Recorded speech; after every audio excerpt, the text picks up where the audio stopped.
In today's video, I'm going to teach you how to add a button in Zoho Sites that links to your WhatsApp profile. First, open your web browser and go to Zoho Sites. If you're not already signed in, log in with your Zoho account to access your sites. Once you're in, you'll land on the dashboard where your projects are listed. Find the site you want to work on and open it in the designer. This is the visual editor where you can change layout, add elements, and fine-tune the look and feel of your pages.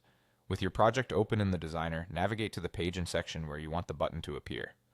A good place might be near your contact information or in a call to action area that visitors will notice quickly. In the left panel, locate the button element. Click it or drag it onto the page and drop it where you want it to sit.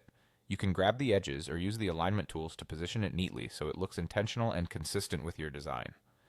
After placing the button, customize its label so visitors know exactly what it does. Something like chat on WhatsApp or message me on WhatsApp is clear and action-oriented. While you're here, adjust the style to match your brand. Choose a readable font, set a size that's easy to click, and pick colors with enough contrast so the text is visible against the background. Now let's connect the button to your WhatsApp profile. Select the button to open its settings, then look for the option to add a link or action.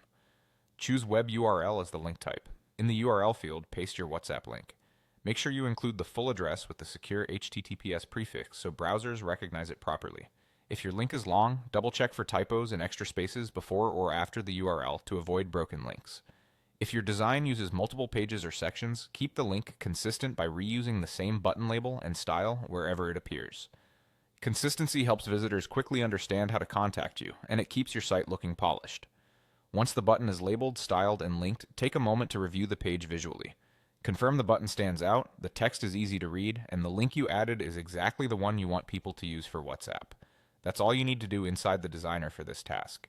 And that's it. You've gone to Zoho Sites, logged in, opened your project in the designer, added a button, and linked it to your WhatsApp profile.